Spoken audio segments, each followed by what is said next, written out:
नमस्कार दोस्तों, मैं डॉक्टर अनिल कुमार पांडे आज आपके बीच उपस्थित हूँ। हम लोग जो है आज चर्चा करेंगे रक्त पित्त के बारे में। रक्त पित्त एक ऐसी बीमारी है जिसको आयुर्वेद में रक्त पित्त कहा जाता है या स्किन डिजीज में कुछ आते हैं। आपके पित्त जो है रक्त धातु को दूषित करके और पूरे शरीर में रक्त के चिकत्ते जैसे या आपके मुंह से, नाक से या फिर शौच के रास्ते से, यूरिन के रास्ते से बार बार आपको पीले उसमें यानी रक्त के साथ पीलापन आएगा या रक्त की उल्टी हो सकती है। छींकने में आ सकता है, मुंह से आ सकता है, नाक से आ सकता है, कान से आ सकता है। जितने भी बाह्य स्रोत हैं उसमें से रक्त पित्त जो है पित्त दोष जो है रक्त धातु को दूषित करके आपके शरीर में आ सकता है, शरीर से बाहर उद्गम हो सकता है। ये जो है इसके संदर्भ में सुश्रुत में जो है सुश्रुत उत्तर स्थान में इन्होंने बताया है 30वें अध्याय के 45वें श्लोक में है। और रक्त पित्त के जो है 30 से तीसरे अध्याय के 52वें श्लोक में भी आपको बताया गया है। चरक में भी इसमें रक्त पित्त का वर्णन किया गया। अष्टांग संग्रह में भी इसका वर्णन है और आपके इसकी चिकित्सा में भी बताया गया है। ये पित्त का स्नेह जो है स्नेह तीक्ष्ण होती है, लघु वर्ण का होता है, विषम होता है, संदिग्ध होती है। रक्त पित्त रोग में रक्त द्रव रूप में पित्त होकर के प्रकुपित हो जाता है। जो पित्त होती है हमारी प्रकुपित होकर के पूरे शरीर में आँख, नाक, कान, मुंह, इन सभी जो छिद्र हैं इन सभी छिद्रों से वो उद्गम होती है या बाहर निकलती है। इसकी संप्राप्ति यह मानी जाती है कि संप्राप्ति की आपको अधिक तीक्ष्ण गर्म खाना, कड़वे खाना, खट्टे खाना, नमकीन दार खाना, विदाहकारी खाना पदार्थ का सेवन करना इसमें माना जाता है।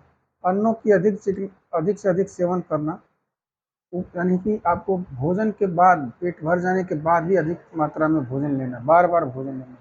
पित्तवर्धक उष्णवीर्य का हमेशा करना, जिससे पित्त दूषित होकर के द्रवित होता है और वो रक्त को दूषित कर देता है और रक्त को दूषित करने के बाद पूरे शरीर में फैल जाता है। तो इसके लिए क्या करते हैं कि द्रवीभूत होता है, पूरे शरीर में फैलता है, तो इसको हम जो है इसका वर्ण जो है रक्त पित्त दोष के विकार के कार्य के रूप में मानते हैं। और रक्त को का मल है, इसलिए इसी रक्त पित्तम गंधम एवं वर्णम के समान होता है। संयुक्त रक्त पित्तम होता है। रक्त पित्त का पूर्व रूप में होता है। रक्त पित्त की जब आपको लक्षण आने लगेंगे, इसके पूर्व रूप में ये लक्षण आएंगे, आपके सिर में भारीपन रहेगा, अरुचि रहेगी, भोजन नहीं, भूख नहीं लगेगी, सिर में भारीपन रहेगा, गले में धुआं ढेकार आता है, धुएं जैसे ढेकार आता है बार बार, शीत ठंडे चीज खाने की बहुत इच्छा होती है, खट्टे ढेकार आते हैं, उल्टी जैसा महसूस होता है और आपके श्वास खांस ब्रीथलेसनेस बढ़ जाती है, श्वास खांस की चक्कर आती है, ड्राउनेस इसको कहेंगे, आपको सुस्ती आती है, वीकनेस आता है और आपको आहार सेवन की एकदम बिल्कुल इच्छा नहीं होती है। इसकी बहुत अच्छी चिकित्सा रक्त पित्त की बताई गई है। वो है आपको विरेचन की चिकित्सा, उदरगामी हो या अधोगामी हो तो इसमें साध्य, असाध्य और कष्ट साध्य माना गया है। तो ऊर्ध्वगामी को सुख साध्य माना गया। अधोगामी जो रक्त पित्त है, जो ब्लड जो है आपके एनल या यूरिन के रास्ते आता है, तो वो कष्ट साध्य माना जाता है। जो चारों तरफ से आता है, मुंह से भी हो, कान से भी हो, नाक से हो या फिर आपके गुदा मार्ग से हो, यूरिन मार्ग से हो, ऐसे जब चारों तरफ से अगर रक्त पित्त दूषित होकर के वो धातु को बाहर निकलता है, ऐसे लक्षण दिखते हैं, ब्लड बाहर आता है, तो वो जो है कष्ट साध्य माना जाता है। इसकी चिकित्सा के लिए रक्त पित्त के दोष परीक्षण के लिए शिराभेदन विधि से होता है। और रक्त पित्त के उपद्रव के रूप में अगर रक्त पित्त को शांत नहीं किया गया तो आगे चल करके आपको ब्रीथलेसनेस यानी श्वास का बीमारी गंभीर रूप से धारण कर देगा, जो आपको जान से मारने की क्षमता रखता है या आपके पेशेंट को, जो भी पेशेंट है, उसके लिए आशुकारी या मृत्यु कारण हो सकता है। इसकी चिकित्सा में हमेशा वार्म विरेचन के साथ करने से शीत जो है, आप इसकी चिकित्सा में हमेशा परिसेचन करें, पंचकर्म कराएं और औषधियों में इसके अग्नि को तीक्ष्ण करने वाली औषधियों का सेवन करें। अग्नि विषम हो उसको करें, लघु भोजन दें, लघु जल्दी से जल्दी पच जाएगा।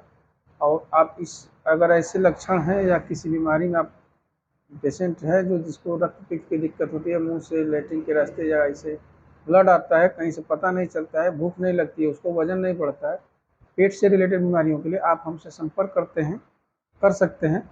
मेरा मोबाइल नंबर है 7839309080। आप मुझसे आप मेरे मोबाइल नंबर पे व्हाट्सएप के माध्यम से आप जितना भी जांच कराए हों, जितनी भी आपकी दिक्कतें हों, उसको सब मिल करके ऑनलाइन कंसल्टेंसी करके इलाज करा सकते हैं। रिपोर्ट में आप जितना अच्छा रिपोर्ट देंगे और रिपोर्ट के साथ आप जितनी अच्छी अपनी हिस्ट्री बताएंगे, आपको दिक्कत क्या है, क्या किस कारण से हुई थी, कब हुई थी, कब से शुरुआत हुई थी, कैसे हुई थी, क्या क्या खाने में आपको दिक्कत नहीं होती और क्या क्या खाने से आपकी दिक्कत बढ़ जाती है, ये सारी चीज़ों को आप मुझे क्रमशः बताएंगे तो इलाज करने में हमें बहुत आराम रहेगा, आसानी रहेगी और अच्छी तरीके से हम बीमारी को जड़ से ख़त्म कर सकते हैं। इस तरह आप पाइल्स, फिशर, फिस्टुला या अन्य किसी बीमारियों के लिए आप मेरे आयुर्वेदिक चैनल शिवशंकर आयुर्वेदिक पे भी आप ऑनलाइन आकर के जुड़ सकते हैं, या फिर आप मेरे सेंटर पे आयुर्वेदिक शिवशंकर आयुर्वेदिक चिकित्सालय जो रुस्तमपुर में है हमारा, गोरखपुर में, आप वहाँ आकर के उपलब्ध हो सकते हैं। मेरा मोबाइल नंबर है 7839309080। इस नंबर पर कॉल करके भी आप कंसल्टेंसी कर सकते हैं। जय हिंद। आप सभी को नवरात्र की बहुत बहुत बधाई और माँ दुर्गा के आशीर्वाद से आप सभी लोग सुख रहें, आशीर्वादित रहें और हमेशा प्रफुल्लित रहें। या हम उम्मीद करते हैं कि माँ दुर्गा आपके पे हम सभी पे आशीर्वाद अच्छे से बनाए रहें। जय हिंद।